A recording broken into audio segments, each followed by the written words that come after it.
Checking in, checking in. All right, Malaysia International Dive Expo. My name is Nate Porter, coming all the way from Hawaii to talk to you guys. I gotta say, I saw a little sign that says this is the hottest dive expo in all of Malaysia, and I have to agree, there's a lot of beautiful people in the building today. So I'm glad I've come to it. I want to tell you a little bit about me, where I've come from, and how my journey through scuba diving and through sailing has brought me in front of you on stage. Unlike our last presenter, who is an amazing photographer, I am a videographer. I am a YouTuber by nature, so that's what I do. And there's a lot of aspiring YouTubers out there, especially I know like the young kids are always like, I want to be a YouTuber when I grow up. So I'd love to talk to you guys about that. I want to talk about how my journey through scuba diving started, because I think it's important to know, like, we all started as a little Nemo sprout somewhere and eventually grew up to be big boy scuba divers one day. I remember when I was 14, my first scuba dive was in Mexico, and my dad was out with some friends on his boat, and they had a tiny little fire extinguisher that they had converted into a dive tank, and they slapped it on my back, and they put a rope on my leg, and they pulled me underwater. That was my first scuba dive ever. It was not PADI standards. It wasn't SSI standards. It was no standards. It was quite dangerous. And fast forward a couple years, so I was 17, I finally decided, you know, that experience was a bit traumatic, but I'm ready to take the plunge. So when I was 17, living in Hawaii, I met some guys that lived out of their van, and they were scuba instructors. And I remember thinking that they were the coolest guys that I had ever met. Just surfing all day, scuba diving all day, teaching people what they did. And their impression of me from learning how to scuba dive from them lasted all the way through my years, until finally one day my journey took me to where I wanted to skill up. I wanted to become a scuba instructor. That was many, many years later. If we can go ahead and switch to our video, that would be awesome now. Let's see if we can get that going. So here we go. I hope you guys all added us. YouTuber again, you can find us Expedition Drenched, or if you are Instagrammer, at Expedition Drenched. So add us, give us a comment so I can write back to you guys at some point. And let's click play there. There we are. Ooh, that's a pretty video. So as I was going through my journey through scuba diving, became an instructor. Eventually, I became a master scuba diver trainer through PADI, and I was teaching at university, and I started guiding, and I really loved it. I was very, very passionate about scuba diving and taking people underwater and showing them all the crazy little creatures that are down there. But after years and years of doing that, and I think some dive professionals can understand what I'm saying, is you've done it a lot. You've taught a lot, you've seen it all. And I think a lot of us, after a long, long time in the industry, it does happen to the best of us, where you can get a little bit burnt out from it. I remember that feeling, and usually people's path from that point forward moves either to maybe videography, photography, or being a boat captain. That's always a good one. I decided to go down the path of becoming an underwater videographer, and I love that because it really changed the game for myself, where I, from that point forward, was diving again for myself, but also later on through social media, the power of social media, I was able to share my love of the ocean and all its inhabitants with the world, and that's what I do today. I must admit that when I dive now, I get anxiety if I don't have my camera in front of me, because if I was to see something incredibly rare, if I was to see something that I'd never seen before, and to not have my camera, oh, that anxiety I feel from that. So fast forward many years, my path took me to where I became a captain. I actually bought my first expedition vessel about 4 years ago, and moved on and started living full-time on that vessel. And on that vessel, we had a crew of 12 international people on board. I love having an international crew because, honestly, like, the things that you learn from each other, everything from the way you cook to the way you think, it really is an intoxicating feeling to me. And I've said this many times before, that there are a lot of problems with the ocean. There's a lot of conservation things that need to happen worldwide.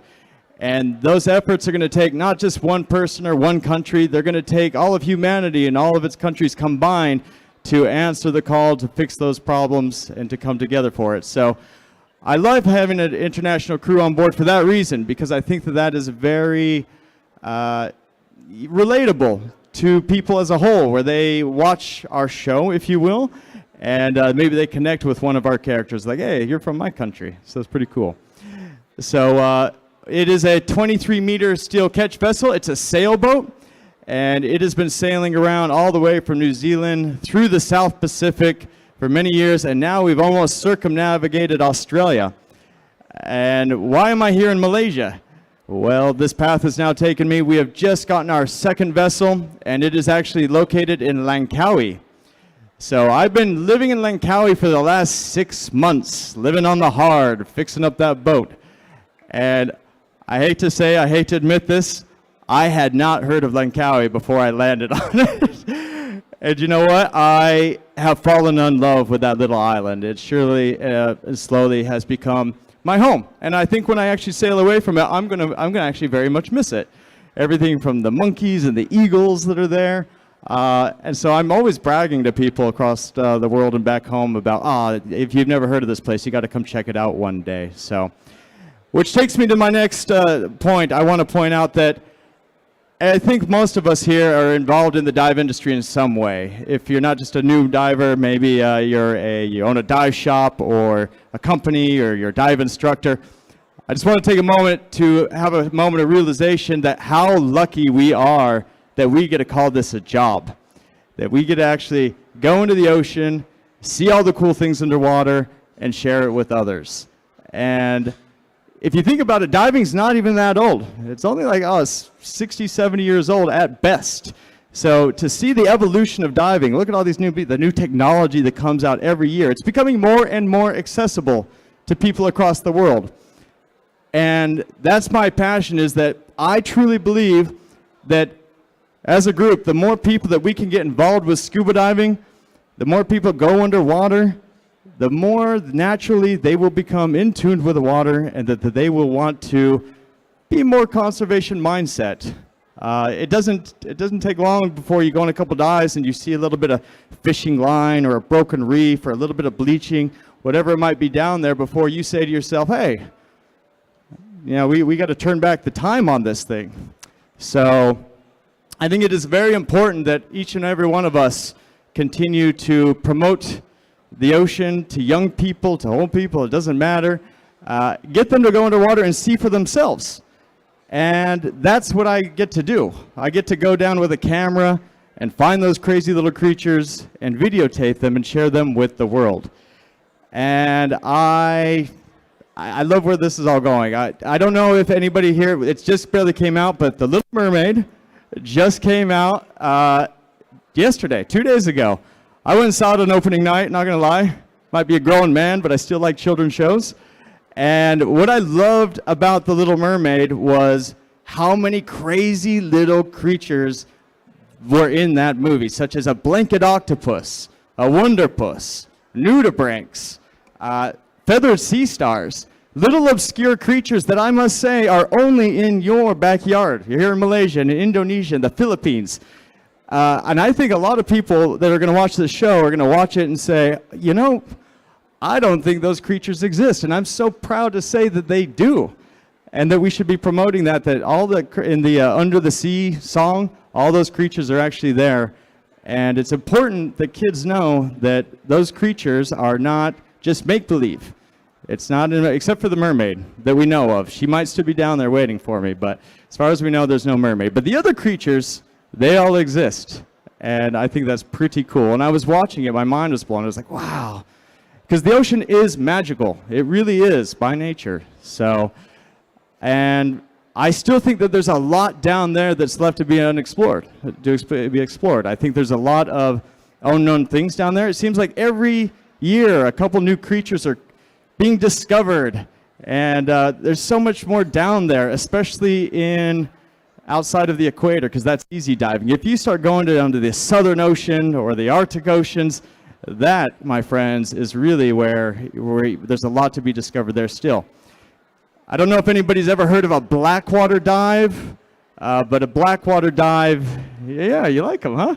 A blackwater dive, that we've only been doing that for about 20 years, I believe, and that is like the forefront of discovery is blackwater dives. If you've never heard of it, blackwater dive is when you go off of a boat at night over thousands of meters of water, and you tie a line to yourself, you jump off the boat, and you literally just get dragged through the ocean dangling by a rope at night over thousands of meters of water. It sounds terrifying, right?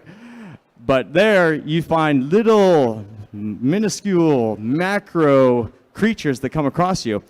They're usually very small, but also they could be very long. A lot of these creatures like connect themselves. But that dive alone, which is brand new to scuba diving, that's where, again, new discoveries are being found every single day. So if you've never tried that, definitely do.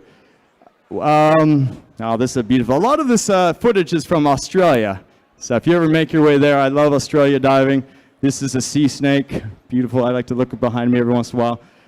These guys, as crazy as they look, like just look at that. A snake that is diving 20, 30 meters underwater and just joining me on a dive. That's crazy to me. You guys have banded sea snakes, the black and white ones. I love them as well. Again, and that's what we do is, I think our role as Expedition Drench, I think they mentioned that we're a U.S. Marine educational nonprofit. We work with other NGOs and other organizations that are doing good for the world, doing good for the planet, and we like to showcase and feature their efforts, what they do. So in a lot of our episodes, we'll be working alongside with one of those programs and really showing the behind the scenes of how they're able to do what they do. And we hope by doing that, it brings more awareness across the world, and also that they can use that to show politicians and stuff in their country to hopefully get more funding in the form of grants and things like that. On our note, we try to shy away from the gloom and the doom of the oceans. We all know that, yes, it's quite possible they're very much in peril, but it's really easy to get hyper-fixated on the bad that is happening, and that it can make you feel hopeless at times. So for me, myself, I really try to focus on what is there. What is there, what should be focused on, so that people want to save that and they want to protect that. As simple as we had an episode 2-3 episodes ago. We put one out every single week, and it was about diving in Sydney Harbor. Now, Sydney Harbor, Sydney's the largest city in Australia. It's a massive city. Maybe not compared to Kuala Lumpur, but it's a big city just itself. A lot of people living right there on the waterfront. And what was shocking to me is just jumping in the water right there in Sydney, right at the base of skyscrapers, we were finding seahorse and octopus and like crazy things that I don't think people knew that existed right there on their backyard. And you guys have the same beautiful things right here in your backyard as well. So, and I love doing that because, as I mentioned, we're expedition vessels. So we're just sailing out there, kind of lost, if you will. Like, where are we going tomorrow? Just kind of going wherever the wind might take us.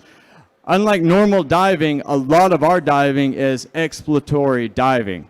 In other words, there's no map. We don't know where we're going. It's like, pretty much I follow topography from either a map or just as I'm going, and I say, oh, well, there, that looks like it might be a seawall or a cliffside, and we jump in, and you just kind of go with the flow.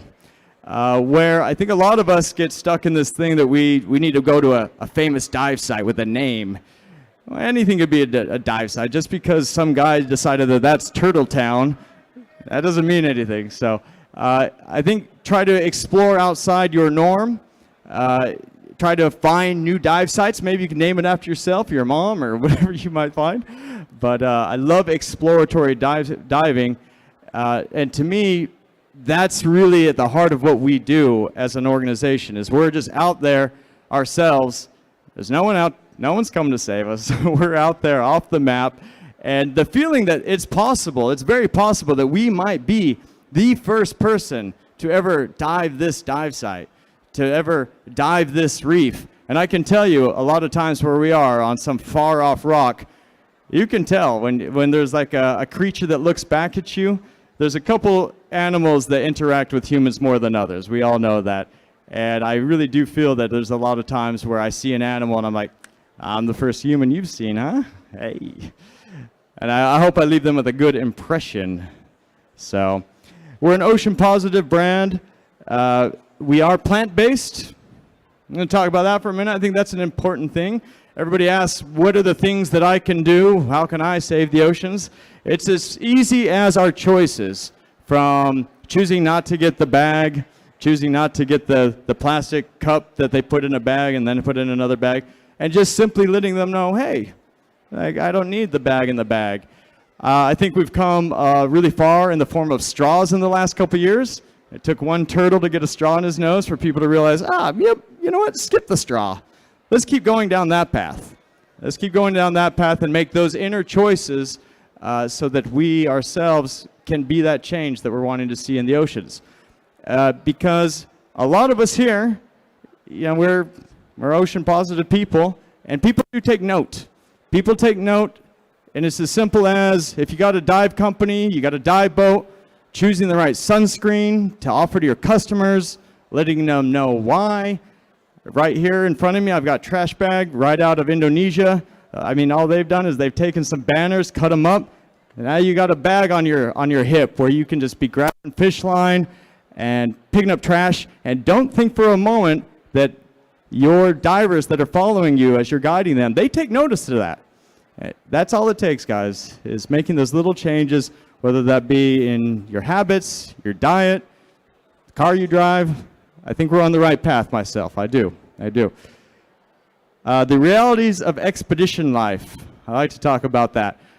So now with living with 12 international people on a boat, as I'm sure you can imagine, you don't have any space to yourself.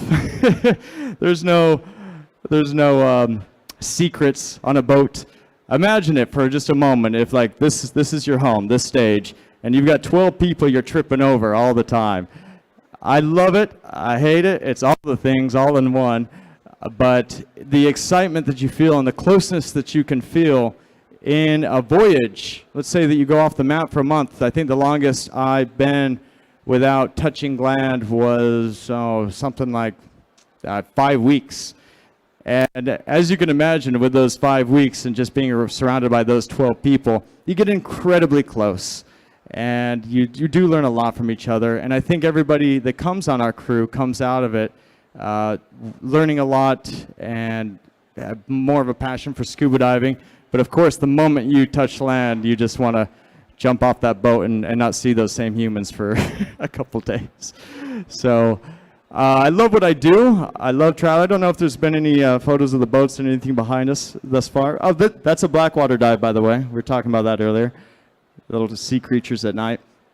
But that's what we do. We're just an expedition fleet traveling around. Let's see what else I got on my paper. Cool. All right, guys. So if you guys could all take a moment and make sure to go onto our YouTube and definitely subscribe. That would bring me we're here for another reason. I'm really proud of one of my crew members that I want to point out. We have a crew member, Amy from South Africa, and I was coming to speak at the event, and she submitted her Tasmania documentary, just the video part to it, to the photo and the film competition, and she won. And I'm incredibly proud of her for that, and I want to say that right away. The amount of time and effort that goes into making these weekly episodes is a ton. And so I was so proud of her for doing that. And so if there's anything, I want you guys to maybe watch that Tasmania documentary. That is our last episode out if you add us on YouTube. And I think you're going to learn a lot. I think everybody here has heard of Tasmania Devil. We've all heard of it, but I'm really proud of that 35-minute episode of just how much you can learn about it. And here in Malaysia and in Southeast Asia, I'm so excited to tell those same kind of stories, to trip around every corner. There's so many things that I want to see here that I've never seen before. We all have that bucket list of creatures, right? Mine include a thresher shark and wonderpusses and all the crazy things that you guys see up in this corner of the world. So I'm really excited to be here. And as we come through every one of these countries through Southeast Asia, really excited to connect with a lot of dive companies and ocean positive people. And so if you see us walking around, or if you have any tips or tricks in your little corner of the world, I can't tell you how much it helps to get that local insight so that we know where we should go on our travels. So don't hesitate to reach out. You can find us also on our website, expeditiondrenched.org, drenched like you're wet. And send us a message through that or Instagram and just say, hey, Nate, I remember seeing you, and I think you might be coming through my backyard. You definitely should check out this place. And we got big boats. Maybe you can come join us for a dive or two. So anyway, I want to thank Malaysia International Dive Expo for having me as a speaker today, letting me talk your guys' ear off. And yeah, thanks for listening, guys, and you guys have a beautiful evening.